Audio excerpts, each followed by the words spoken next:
ভিডিওতে আপনার দেখাবো যে আপনার আধার কার্ডে কোন কোন সার্ভিস বর্তমানে অ্যাক্টিভ আছে অথবা আপনি কোন কোন পোর্টালে আধার কার্ড রেজিস্ট্রেশন করেছেন সেটা যদি অনলাইনে চেক করতে চান কিভাবে চেক করবেন তার স্টেপ বাই স্টেপ প্রসেস কিন্তু আজকের ভিডিওতে আপনাদের দেখাবো। এবার যদি আপনার আধার কার্ড দিয়ে কোনো রকম ফালতু সার্ভিস অথবা ফ্রড সার্ভিস যদি চালু থেকে থাকে সেটা কিভাবে বন্ধ করবেন সেটা কিন্তু এই ভিডিওতে আপনাদের স্টেপ বাই স্টেপ দেখাবো। সেই জন্য ভিডিওটা প্রথম থেকে শেষ পর্যন্ত অবশ্যই দেখবেন মনোযোগ সহকারে এবং আমাদের চ্যানেলে প্রথমবার ভিড় করে থাকলে আমাদের চ্যানেলটিকে সাবস্ক্রাইব করে রাখুন এবং পাশে থাকা বেল আইকনটিকে অন করে রাখুন, কারণ আমরা এখন নিত্য ভিডিও নিয়ে আসি।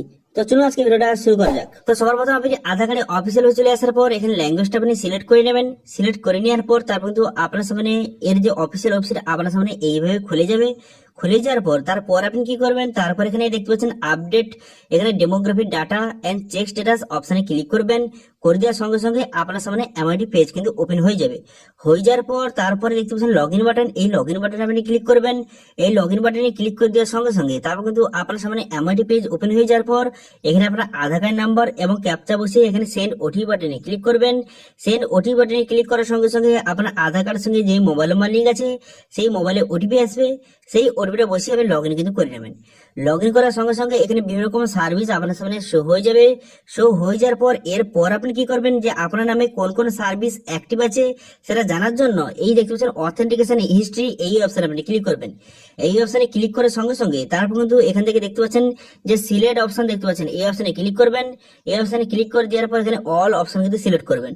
অল অপশন সিলেক্ট করে নেওয়ার পর এখানে স্টার্টিং ডেট এবং এন্ড ডেট আপনাকে বসাতে হবে। এখানে কিন্তু 6 মাসের রিপোর্ট দেখা যায়, তো সেই জন্য 6 মাস আগের এখানে ডেটটা বসিয়ে দেবেন, স্টার্টিং ডেটটা।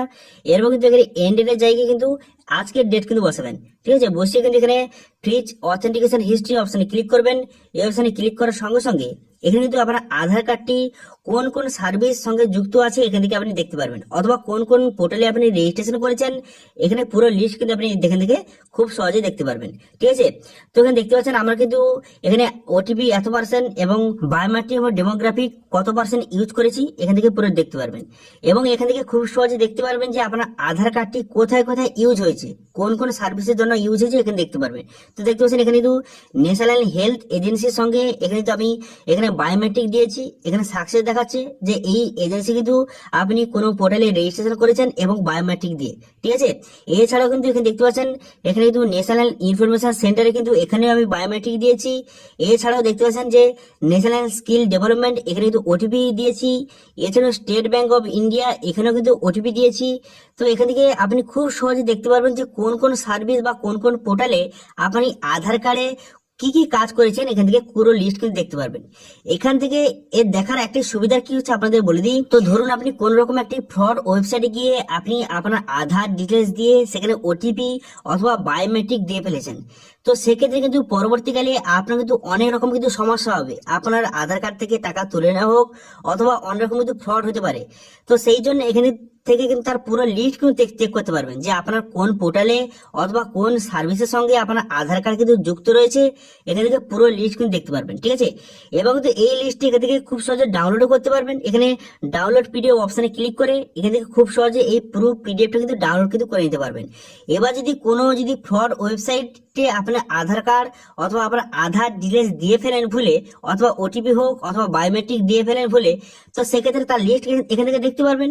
এবং যদি আপনার কোনো কারণে এখানে লিস্টে যদি সেই ফ্রড ওয়েবসাইটের নাম যদি থেকে থাকে তাহলে কিন্তু আপনি সেটা ডাউনলোড করে আপনি কিন্তু আধার যে কাস্টমার কেয়ার নাম্বার রয়েছে সেখানে আপনি কল করবেন। কল করে কিন্তু কমপ্লেন জানালে সেখান থেকে আপনার কিন্তু আধার যে ডিটেলসটা কিন্তু রিমুভ কিন্তু করে দেওয়া হবে, ঠিক আছে। সেই জন্য এখানে অবশ্যই একবার চেক করে নেবেন যে আপনার আধার কার্ড কোন কোন সার্ভিসের সঙ্গে অথবা কোন কোন পোর্টালে আপনি আধার কার্ড ইউজ করেছেন এখান থেকে খুব সহজে চেক করতে পারবেন। আপনি কোনো ফ্রড ওয়েবসাইটে আপনার আধার ডিটেলস দিয়ে ফেলেননি, তো সেই জন্য এখান থেকে খুব সহজে আপনি চেক কিন্তু করে নেবেন, ঠিক আছে। এবার আপনাদের সঙ্গে বলে রাখি যে আপনি আধার কার্ড যদি কোনোদিন কোন রকম আপডেট করে থাকেন, এবার কবে কি আপডেট করেছেন সেটা জানার জন্য আধার আপডেট হিস্ট্রি অপশনে ক্লিক করবেন। ক্লিক করে এখান থেকে খুব সহজে চেক করতে পারবেন যে আপনি আধার কার্ডটি কবে আপডেট করিয়েছিলেন অথবা কবে আপনি আধার কার্ডে নাম সংশোধন করেছেন অথবা বায়োমেট্রিক করেছেন, কি কি কারেকশন করেছেন এখান থেকে পুরো লিস্ট কিন্তু দেখতে পারবেন, ঠিক আছে। এখান থেকে আপনি একবার চেক করে নেবেন যে আপনার আধার কার্ডটি কবে কবে আপনি আপডেট কিন্তু করিয়েছেন, ঠিক আছে। এই আপডেটটা কিন্তু আপনাদের দেওয়া ছিল। অনেকে কমেন্ট করছিল যে আমি আধার কার্ড কবে কবে আপডেট করেছি আমার খেয়াল নেই, বা মোবাইল নাম্বার লিঙ্ক করেছি নাকি খেয়াল নেই। তো সেক্ষেত্রে আধার আপডেট হিস্ট্রি অপশনে ক্লিক করে খুব সহজে চেক করতে পারবেন, ঠিক আছে। তো এটাই ছিল মোটামুটি আজকে আপডেট। ভিডিওটা ভালো লেগে থাকলে ভিডিওটা লাইক করে দেবেন এবং ভিডিও কিন্তু বন্ধুর সঙ্গে শেয়ার করে দেবেন, এবং আমাদের চ্যানেলে প্রথমবার ভিজিট করে থাকলে আমাদের চ্যানেলটিকে সাবস্ক্রাইব করে রাখুন এবং পাশে থেকে বেল আইকন থেকে অন করে রাখুন, কারণ আমরা এরকম রিলেটেড নিত্য ভিডিও নিয়ে আসি। আজকে ভিডিওটা এই পর্যন্ত, দেখা হচ্ছে নেক্সট ভিডিওতে। Thank you.